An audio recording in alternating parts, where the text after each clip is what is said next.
Welcome in, Big Blue Nation, to another episode of the Cats Talk podcast. I'm your host, Cameron Johnston, joined by both of my co-hosts today, Tyler Britton and the infamously negative Jacob Boyers, at least when it comes to this Kentucky football program. Oh, I'm a sunshine bumper now, buddy. Jacob, we've got back-to-back wins. That's what we call a winning streak here in the Bluegrass. Kentucky gets a win over the Florida Gators, 38-7, in what was just a rout, really, from beginning to end. The 7 points was only seen from Florida because of a Jamori Macklin muffed punt. Guys, this team is playing better and better week in, week out. Brad White is really getting this defense tuned in. I think he's finding what matchups he likes. You saw DJ Waller get back onto the field in this one. That helped this secondary out a lot. You saw us contain big plays. Both of you guys were worried about big plays in this game. We contained big plays. We made good tackles. This defense looks incredible. They've only given up 10 points combined in the last 2 weeks. And we just scored 38 points at home against an SEC team. Let Bush cook. I'm in it, man. I'm right there with you. I mean, you talk about just how the vibes have flipped over the last 2 weeks. I mean, for me personally, I mean, this team looks so dead, and to come out and play as well defensively as you did at Auburn, come out and just belt to ass against Florida for, 60 straight minutes on Saturday, dominated in every phase of the game. I mean, imagine if I told you in August that, we mentioned Billy Napier might either be fired by the time he plays Kentucky or lost to Kentucky, who would get fired. Imagine saying they're going to bench DJ Lagway in the Kentucky game because he's going to be so lost against this defense. You wouldn't have – there's no world you would have believed it. And I'm with you, Cam. I've said, if Stoops turns this around and gets to 6 wins, he obviously deserves another season. I'm thinking that I only want Stoops back if Bush comes back at this rate because, this offense has – completely flipped, and I don't know if it is they're just letting him do his own thing more, or Cutter's continuing to get more confidence and you're going out there with that, but everything just looks so different, even from what we saw just a few weeks ago against Texas. Just I can't explain it. Vibes are just at an all-time high. I don't think there's anything else to say besides this team is just playing significantly better football than they were, at South Carolina. They've been in every game since then. I mean, well, you had good moments with Tennessee, but you probably should have beat Texas. You hold Auburn to 3, and you go out and score 38 against Florida and have the biggest SEC win since the 90s. So I think it was 98. This team, I was born. And it was what? It's been a long time. It's been the biggest against an SEC team not named Vandy since the 70s. That's crazy. I mean, the team is really playing good football, and we've kind of hinted all year this team is better than last year's, but the results weren't really getting there because of just little tedious mistakes, coaching mistakes here and there that we felt like had cost the team points, or a bad turnover or one misplay on defense. But you're now really seeing this team is just a better football team. Yeah, and I think it's truly evident in almost every facet of the game, except for punt returns. Whatever reason, the punt return game has been abysmal. I mean, Jake, what if I would have told you, let's just say after that South Carolina game, we're going to have a game in November where we don't punt. We don't see the punter once. I wouldn't have believed you.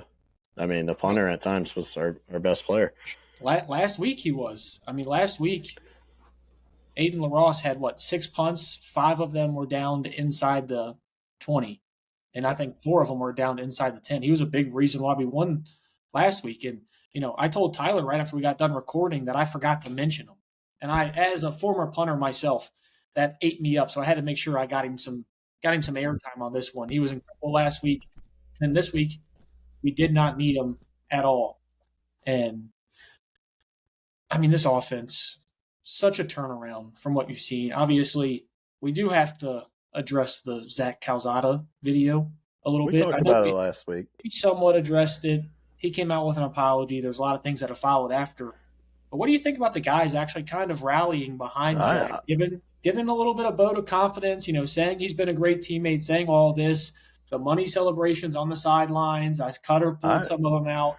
I mean, is this the most like tight knit group I think we've had on the football side in quite some time? And I think that's why you're seeing this team didn't quit. I think they knew how hard the schedule was at the beginning of the year and falling to 2-5, and then they started to see the schedule open up in games that they can win, and they're starting to take advantage of them. We've got 3 more games left. Vandy looks a little bit more beatable. Louisville lost. They look more beatable. Tennessee Tech's 10-0, so I guess they don't look more beatable than they did. I mean, you're really starting to look at a way in which 6-6 is on the table. Obviously, 5-7 is definitely on the table, and there's a world where 7-5 might be on the table. I mean, there's a chance. I mean, the way this team's playing, I'm not betting against it. Just kind of wanted to get your guys' overall arching thoughts on that. Yeah, I'll say quickly, you mentioned how tight this group is, and you can really see it. I mean, we talked a little bit after last week, like these guys are rallying around Stoops, right? Like they know his back's against the wall. I think Cutter even mentioned it after the game, like they've seen all of it. They know how hot his seat was, and I think Cutter pretty much said like it pisses them off, and they wanted to go out there and continue to play for him. And I said it last week, I'll say it again, like for all the Stoops criticism, he's still as good of a motivator as there is anybody in college football, and he can get the boys up and ready to run through a wall at a moment's notice. So, and then back to the Calzada thing, man, that's another thing I might have just completely flipped on because these guys love it. So you know what? Get your money up, Garrett. Like Garrett's got to get his money right. Dude, don't lose count now. Don't lose count now, Kentucky fans, because we're stacking up wins. And from Mr. Negativity himself, I'm here to tell you. I mean, you said 6-6 is on the table. My season prediction's going almost perfect. I did have us losing to Florida, but beating Vandy, so I will say that. But we're going to walk into Louisville, I think, with 5 wins. And, we've talked about it earlier with the basketball thing. I think it's going to be the same thing in football. We're going to walk out of there going 6-6 and going bowling and throwing the L's down right in the little dog's face. So, I mean, my season overview has completely flipped, and it's just crazy what 2 good weeks can do to a fan base. I mean, this was a fan base, I would say 95% of the people were out on Stoops. I don't know what the numbers are now, but I know just from us 3, like there's definitely a much different feeling for the rest of the season and at least one more year after this. Yeah, I think this is almost like a teaching point, at least to us, the 3 of us. Like we all sat and looked at this schedule, did a game breakdown, and all of us had them either 3-4 or 2-5 after those first 7 games. Yep. And we all jumped off quickly. We're quick to say, "Oh man, there might only be 3 wins on the table," or "This looks worse than we thought." Patience. I mean, this is college. We're obviously there's a lot that we're going into it. There was obviously the big Tennessee game where you got routed. You needed to come back. There was the same coaching mistakes that we've seen, but I don't want to dwell on them. We're obviously celebrating some wins, but I will say, like there were some other things. But again, I think I underestimated just how good Stoops can continue to be as a motivator. Like after last year, we never really saw it. That team pretty much quit. But I think you saw this year, like especially after Tennessee, that was the perfect opportunity for a lot of these guys to just be like, this ain't happening. It's over. I'm done. We just got embarrassed. But you know what? Stoops found a way to rally the guys, and they have come out and played, obviously, their best football the past 2 weeks. Yeah, I think just go back? Yep, go ahead, Tyler. I was going to say, can we just go back, Cam, you and me, go back to that Georgia game, that Georgia press conference after the game, Mark Stoops, he was asked that question about his contract, and he had got so heated in that moment. And, like, you could see the frustration that was on his face because he knew, like, he knew something different from what we were obviously seeing now. Obviously, that was probably, like, the lowest point of the season for them, just coming off another SEC loss. It was on the road. Everybody's calling for his job. Everybody's talking about his buyout. We can all agree like that would eat at someone. Even it would eat at us too if we were obviously in his shoes. Last week they got the win against Auburn, and he had come out after the game and he had said, like, I'm proud of this team. No one sees how close these guys are. They've been going through it just as much as I have. Obviously, you guys have seen it. Like he was talking about it, and I kind of swept it under the rug in the moment because I was like, okay, you got to win against Auburn, and congrats and whatever. But then the things started popping up, like the Zach Calzada thing, and then the teams rallying behind them, and then you start seeing the stat sheet on the field, and you start seeing Cutter Boley not only having decent games, but like yesterday, or excuse me, on Saturday, he threw and completed the pass to 10 different receivers. I mean, he's getting the ball to different people, and they're getting the multiple catches. J.J. Hester had a 29-yard touchdown catch. He got involved. DJ Miller was involved. Play Kendrick too. Law was involved. Pass game that and ball run was game. a dot. Oh yeah, it was a good pass. You had Dante Dowdell, who's led the team in rushing. I know that's your favorite running back, Cam. I mean, that was incredible. So he had 104 yards rushing, a touchdown run. He had a 65-yard gain there.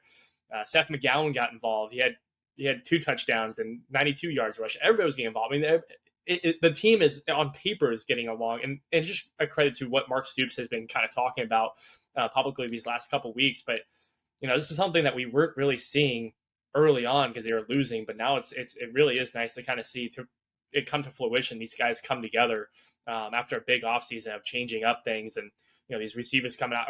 We were talking about even before the season. We were talking about, should Zach Calzada be the quarterback? Should Cutter Boley be the quarterback? I go back now and I'm like, what if Cutter Boley would have started the season? What if he would have gotten all those offseason reps and that chemistry would have gotten put together earlier? Would we see these 38 points starting off the first 4 weeks of the season? Would we had maybe another win or two on our docket? It kind of gives you that what if. We're just in an interesting time right now with Kentucky football, and I'm intrigued to see what we can do these next few weeks. Obviously, Tennessee Tech coming up. When we go to Vandy, I'm really interested to see what we can do against them and how we can finish out the season, because I would like to see us in a bowl game. I would love to see us compete well in a bowl game. Yeah, I mean, I agree with everything you just said there, Tyler. And Jake mentioned it briefly last week when we were talking about the Auburn game. Mark Stoops' ability to rally these guys is, I think, understated, and it's probably his best coaching asset that he has. And I think he really was he had his back against the wall. I think you saw that, that Ohio mentality that he has, where he's just going to come out swinging, he's going to go down fighting. And I think a lot of that, I think he looked at both Bush and Brad and said, hey guys, this is all of our jobs. I'm going to give you guys the keys. We all three need to rely on each other to get ourselves out of this. Then you've seen, outside of the Tennessee game for Brad White, and then, yes, I get we only scored 10 points in that Auburn game. But that we also all kind of agreed that was probably Cutter Boley's worst game he's played since at least this season. I don't know if we can. It's probably the best defense you played too. Yeah, Auburn's a great defense outside of what they just put on film last week against Vandy. But yeah, that was crazy. You're seeing, even these teams that, yes, Florida is not the best in the SEC. They also just took Georgia down to, what they lose by 4 to Georgia the week before. Auburn just took Vandy to overtime and probably should have won that game. These teams are still, I think you're seeing how close the difference between winning and losing in the SEC is. That brings me back to the Texas game. Just imagine if that switches and you're sitting here at 5-4. And it's also a big proponent as to why I hate playing a team like Tennessee Tech this late in the season. Because those are the guaranteed wins. You're probably going to get those regardless of how good or bad your team is. Let's get that out there like it's a preseason game. Let's get those early in the season, because then you're talking about, hey, maybe Cutter would have had a full another game to play with Bush before he goes into South Carolina. Hey, he would have had a full another game before we had to play Ole Miss. Because you're looking, how good is Ole Miss right now? Ole Miss is looking incredible. Obviously, South Carolina is not as good as we thought, but you're talking about 2 playoff teams that you lost to in Ole Miss and Texas that you had a chance to win the game. And imagine if you would have just started off the season with another game sandwiched in there to give you some more time to figure the things out that now Bush and Brad White are figuring out with this team, and obviously Stoops as well, but the trajectory for this team is going, I don't want to say off the charts, because it is 2 wins against 2 subpar SEC teams, but vibes in Lexington for football at least haven't been this high in, I don't even want to say the Devin Leary year, because I don't even think vibes were ever really that high, except for maybe the offseason. I think this is probably the offseason coming into Will's second year. honestly. Yeah. Like that's probably where you got to go back to. I do agree with you, Tyler. Like the big what if you started Cutter all year. I'm not saying you would have beat Ole Miss or something, but I do think if he had 3 games under his belt rolling into South Carolina and that wasn't the first game he started all season, you know, I think he would have looked better. I don't know if that equals out to a win. That's what the big what if is, but I definitely think we've seen him get better and better every week and more comfortable every single week. It's hard to really think about it because we saw him play at times last year, but like the kid is still just a freshman. The plan was never for him to play at this point. And I know he had some mistakes Saturday, but Yeah, you still see the freshman in yeah, there. but like, and that's stuff that's understandable at this stage. But like, you also see him make plays that, no offense to him, Zach Calzada's just not making. Like that throw to J.J. Hester was a dime. The other one on the very next drive from like the 20, I think he hit the running back out of the backfield on like a similar like wheel route for a touchdown. Good ball, but he was definitely late on that. Yeah, but like that stuff happens. And who knows, maybe like we do see it at times where a freshman comes in for a team and people think, wow, in 2-3 years this guy's going to be the best quarterback in college football, and it doesn't really pan out. But there's also a lot of cases of guys that do get a lot better, and I think you see it. The decision making, is slowly starting to get better. He's got the arm talent that just quite frankly a lot of our quarterbacks haven't had. Outside of Will Levis, probably in the Stoops era, he's probably got as good of an arm as any of them, or a better arm than most.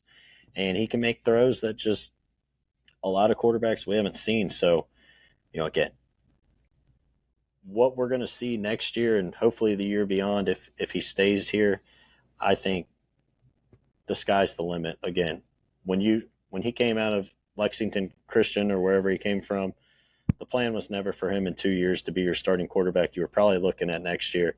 So he's, I think, ahead of schedule. And if this team wins 6 and they announce, obviously, like Stoops says he's coming back, because I don't think there's any world you fire him. And even if you bring Bush back with Cutter, there is some excitement for me for next year that I don't think if you asked me 2 weeks ago, I would have said I would have had. Yeah, and something I kind of want to touch on with what you just mentioned there. I think a lot of the best ability of this is the fact that you're going to have cohesion from quarterback to receiver. Like when we brought back, like when we had good freshman years from Barry on and Dane Key, you knew there was an instant quarterback transfer coming the next year. You knew it was going to transition from Levis to Leary. I mean, this year you're talking about, if everybody comes back, you're talking about DJ Miller, Cam Miller, Hardly Gilmore, Willie Rodriguez, all of these guys that they have this reputation built up with each other. It is just running a full another year back. And potentially a OC for a third straight year. That's what I'm saying. I mean, that's on that's the something table. we just like. Cohesion in Kentucky offense, like that is something that you couldn't put those two words together. Obviously, we're going to have to go out and maybe find a new back. I mean, outside of that, but I mean, you're seeing what Jason Patterson's doing as well. And that's probably why I've been so hard on Dante Dowdell. Of course, as soon as I get my loudest about Dante Dowdell, he finds a way to have a 65-yard touchdown scamper. So thanks for that one, Dante. I guess I'll eat my words for this week. But guys, it's according to some random guy that called into the KSR postgame show, he said Dante Dowdell's dad said he will be back in Lexington next year. So yeah, you take that. You take that however you want, but I mean, more pieces to the puzzle to return. Yeah, I mean, and I heard that call as well. I think he said he was like in one of the lots, and his dad had said something. But I mean, this goes back to something that we had talked about with the rev share coming and all these things coming. I wouldn't be surprised if some of these guys are signing like 2-year deals, into where like they know they are locked in to being at UK next year. And you kind of mentioned that with Dante. There's a lot of things to build on. The only cause for concern I have for the future of this program is this offensive line is going to get wiped out.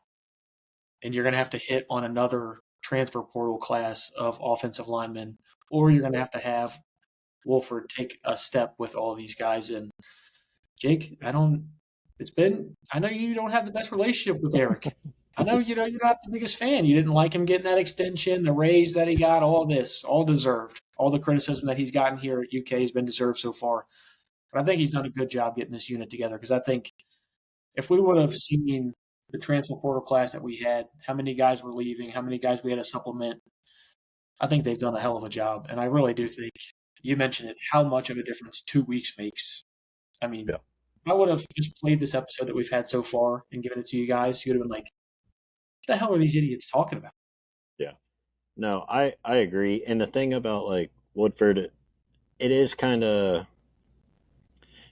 it is kind of tough to grade, right? Like, is it he's doing a really good job with this unit, or is it just you brought in all these different seniors that have played a lot of college football and they just kind of know what they're doing. Now, I will say the biggest complaint a lot of people had the first time around was that he never really developed any of the other guys on the roster. Like our starting five that year was pretty good. The issue was he didn't develop people for the future, and then when he left the next year, kind of left them in a bad spot, and all these guys weren't ready. So I really don't think we're going to be able to grade him until probably next year. But again, to your point, Cam, in this NIL era, in this transfer portal era, it may not be a big of a deal if you can go out and hit on guys. I think we talked about it even in the off season. They completely changed the philosophy from going and getting the backup at Tennessee and Georgia and Alabama to getting guys that at a lower level have proven themselves as good players. And I think you just see it with, Shiaz Pete and all these guys that are they know how to play the position. And I think when you have that kind of repetition and you have guys that are able to step in, I know, shoot, we're even paying an O lineman that I don't think's played one down yet, but like, nope, you can still find a way to muster it up to where you're not in a situation like last year where you look like the worst O line in all of major D1 football.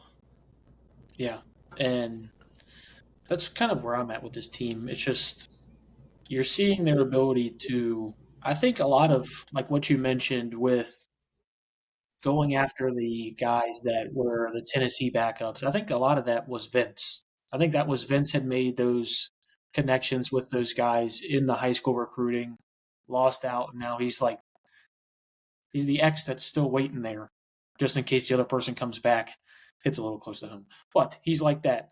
And I mean, you saw how well that worked out with like Wandale Robinson. You saw how like it can work, but we were just having way too many swings and misses with that in the transfer portal as of late. And I think that's probably the big contention that was had between Eddie Gran and Vince Marrow and his ultimate departure for Louisville. And I think you're seeing, like how you mentioned with Alex Wolschlager, Shiaz Pete, guys who maybe have to step up in competition, but were all conference where they were at, know how to play the position, know what to expect going and playing against SEC schools. I think that's been the biggest transition so far this year, and I think you're really starting to see it pay dividends towards the back half of the year, which is why we're on a 2-game winning streak. Yeah, and like these guys also like, even like New Mexico State, they still play, 2 or 3 games against a Power 4 school. And, offensive line is probably honestly easier to judge that guy can do this at this level versus even like a skilled position player. You can tell when you watch them, what New Mexico State the year before played like Mississippi State and I think a handful of other A&M too. A&M. Yeah. Like you can tell how Shiaz Pete does in his one-on-ones against the best, some of the best athletes in the world. Stewart? Yeah. So I just think, you can kind of almost grade that better, and the step up maybe isn't as bad because again, you see them, even if it's only for, 2 games a year, you kind of can see what they can do against that high level, athleticism and all the stuff that you would think would be a big jump up in competition. Yeah, and I completely agree with you, and I think it's the reason why this team's starting to find success. Tyler, we watched the game together here on this one. I mean, outside of the 4 minutes there of Cutter Boley at the end of the half. What did you see from him that makes you so excited about the rest of the season? I think it's kind of what I touched on earlier. It's the fact that he's getting the ball out to other players. It's not just the same 1 to 3 guys out on the outside. It's, it is Kendrick Law, and Kendrick Law has been he's definitely improved, I think, the most in that receiving core, just being the versatility he has. But I mean, you see JJ Hester getting out there. He makes one big play, which is great. And then you get DJ Miller, who at the beginning of the year wasn't really someone that we thought about much. Jamore Macklin had a catch. You had Jason Patterson. You had Fred Farrier. You had Harley Gilmore. I mean, the list keeps going down. He was getting everybody involved. He was using all his weapons. And that, to me, is just someone who's gaining confidence in his play style. He's gaining confidence with his teammates. The chemistry is starting to build up. The offensive play caller, Bush Hamden, he's starting to get more comfortable with calling these plays. I mean, yeah, there's going to be mistakes here and there. And, he reversed his numbers from last week. He still had about 160-ish yards last week to this week, but he had 2 touchdowns and 1 interception versus the 2 interceptions, 1 touchdown last week. He went from a 60 QBR to a 94 QBR. I mean, he had a way better game, and he's just building his confidence week after week. And he's getting better. He's starting to impress me, which is I didn't think he was going to be that impressive at the beginning of the year. So I have to credit Warriors for calling that earlier this offseason, because I didn't see it happening this way. I don't know if I can give Warriors credit for anything. It's just not my blood. At some point, you guys will realize that there's one ball nowhere on this podcast, and you guys can hop on the bandwagon. It's fine. You can give me my flowers. I mean, the listeners know they're not dumb. Hey, I will say this: everything I've said so far of Cutter Boley has rung true. The arm talent is there. Everything that you see, you like. It's just the pocket presence, which we saw in the fumble in the final 2 minutes of the half. And it's just those random, he's throwing a ball too late. You saw him try and hit a zone shot, also again in the final 2 minutes of the half, that got picked off. The only thing that I'm missing from Cutter is just, it's that next step. You see where he is now and how good he can be. You see the ability there. And that's where I'm at, where I can just, it's almost like a Calipari coach team. Like, you see all the talent. You just know there's a couple tweaks in there that need to be made for them to take it to another level. And I think that's where we're at with Cutter right now. Obviously, I don't think it's going to happen this year, but I think it can happen next year. And that's why I'm so excited for him going forward. But I just, I like to let Big Blue Nation, I don't want to just sunshine pump them the whole time like Jacob does. Yeah. Oh, you know me, big sunshine pumper Boyers. Yep. Nope. That's yeah. People are saying, we talk about people saying, that's one thing they say about me is old sunshine pumper football fan Jacob Boyers. That's definitely what they say.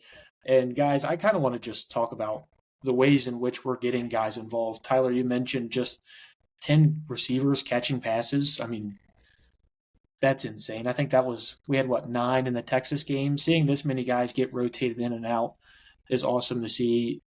Seth McGowan touches the ball 22 times, finds the end zone twice. Dante was struggling a little bit before the 65-yard run, but gets a 65-yard run and a touchdown. And it's crazy to me.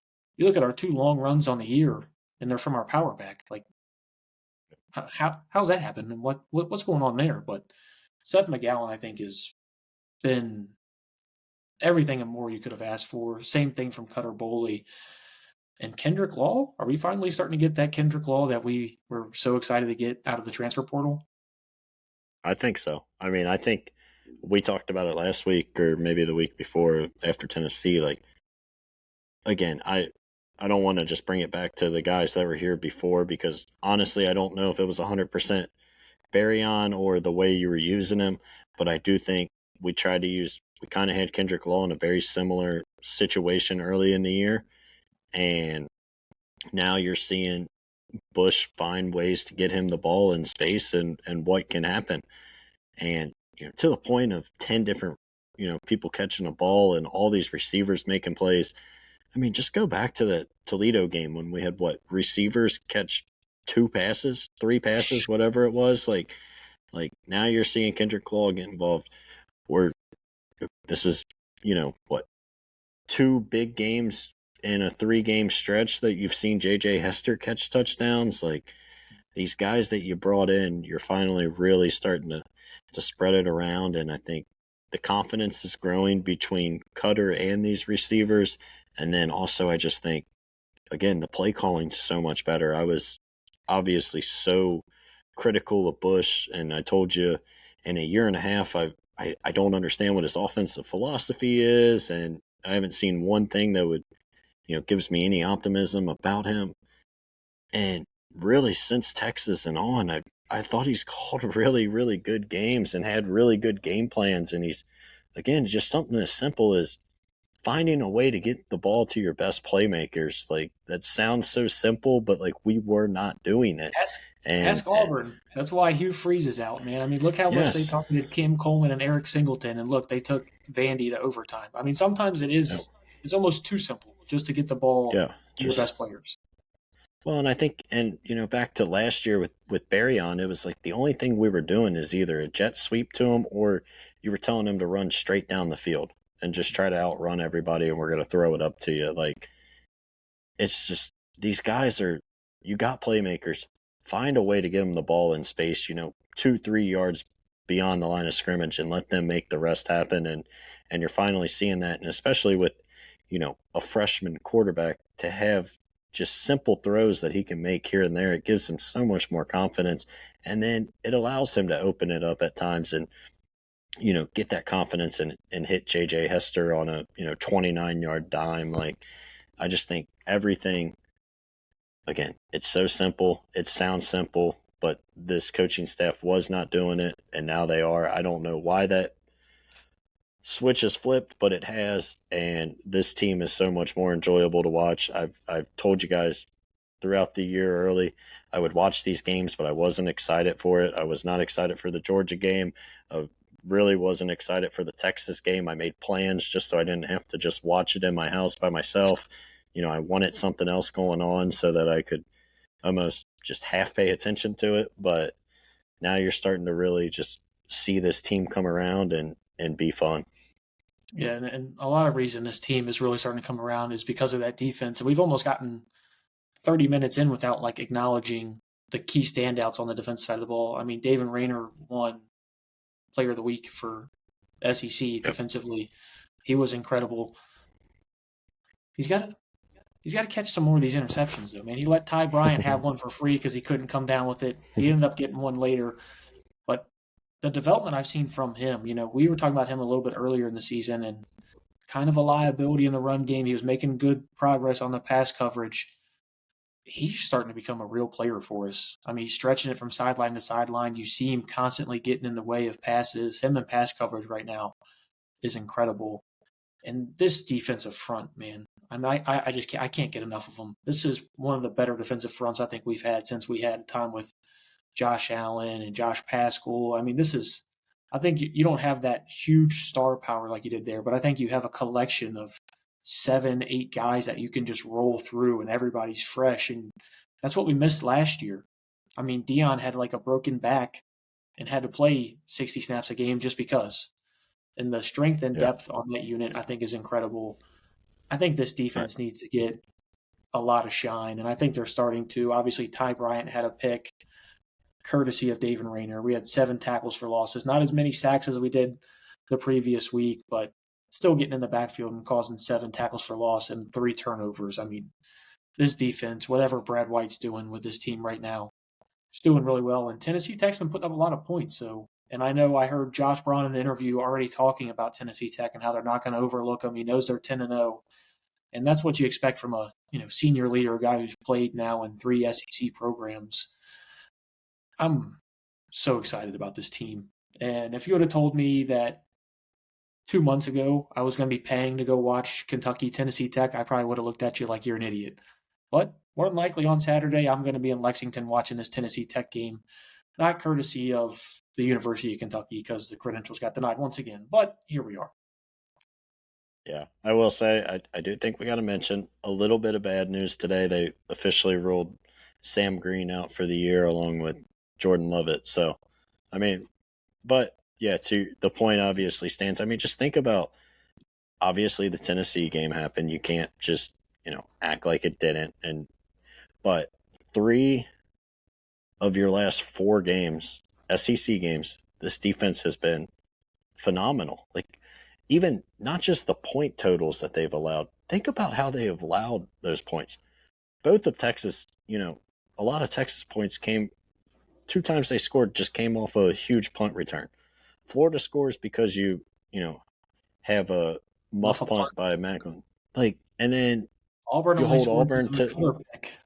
yeah, and you hold them to a field goal. So what did we give up to Texas? 13 in regulation, and then you gave up 3 and 10. So you've given up 26 points in regulation of 3 SEC games, and all of those came off of either turnovers or massive punt returns.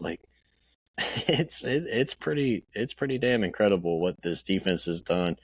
And another unit that just didn't quit. We watched them get absolutely torched by Tennessee, and they still came out and answered the bell for 2 weeks in a row after that. I mean, really, outside of that Tennessee game, obviously, and then the Georgia game, I think this defense has been incredible. Even the South Carolina game, 21 points was strictly from the offense, just giving up points with the fumbles, the pick sixes. This defense has been incredible. Yep. And obviously, Sunshine Pumper had to give me devastating news on 2 key players on the defense. Thanks for that. But, I kind of mentioned the strength and numbers we have on the defensive line. Obviously, Sam Green was one of those. I think we'll be able to recover a little bit better from that one.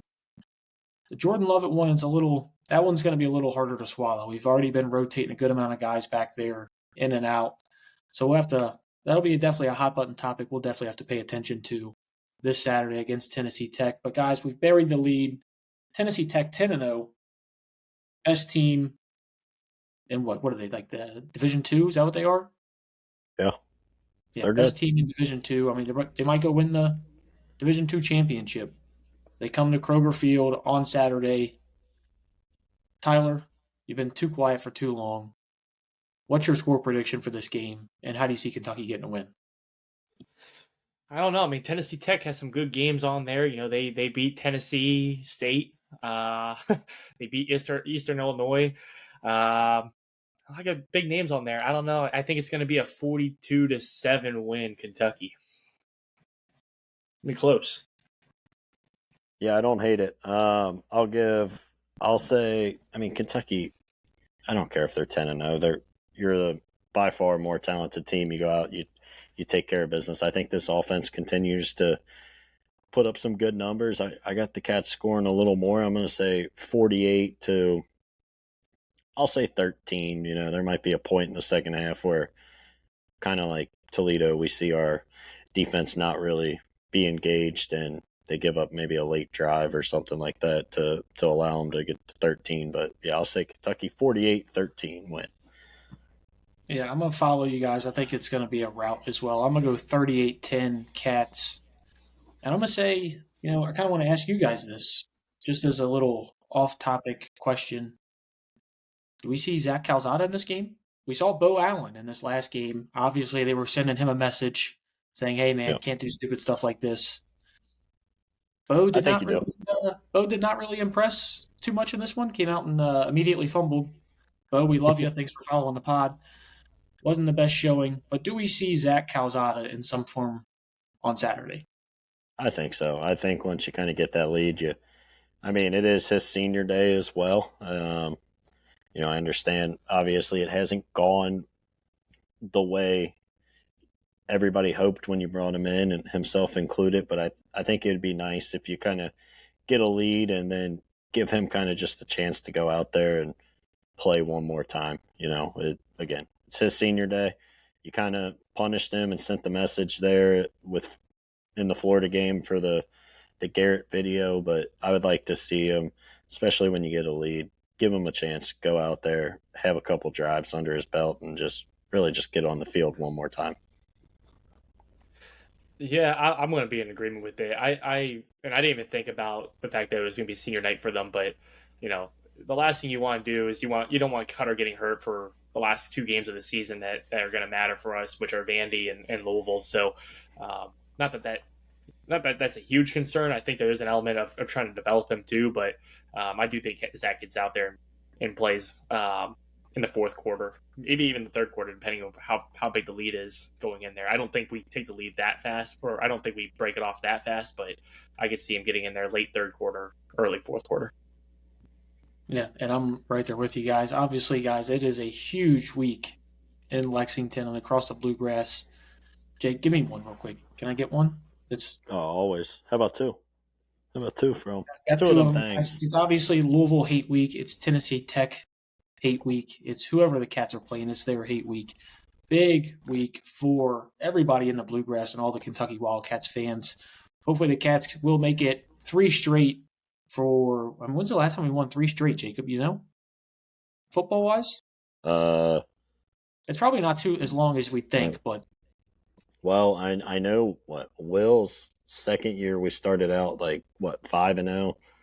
Yeah, 6-0 going into that Georgia game, I think. Yeah, so I don't think it's been that long, but the Devin Leary year. I think we got off at one point. We were 4-2 or 5-2, so maybe that year. But I can promise you it wasn't last year. Yep, and that's all we're trying to do. We're trying to be better than last year. Let's go out, take care of Tennessee Tech, give them their first loss of the season, and obviously improve our win streak to 3. That is going to be all for us here on the Cats Talk podcast. Make sure to follow us on Instagram, on TikTok, on X, and we are wherever you get your podcast, Spotify, iHeartMusic, YouTube, and Amazon Music. And don't forget to follow us. Leave us a 5-star review. That's all we got. Let's get the Cats 3 in a row here. Go Big Blue. Go Big Blue. One more time, L's down, baby.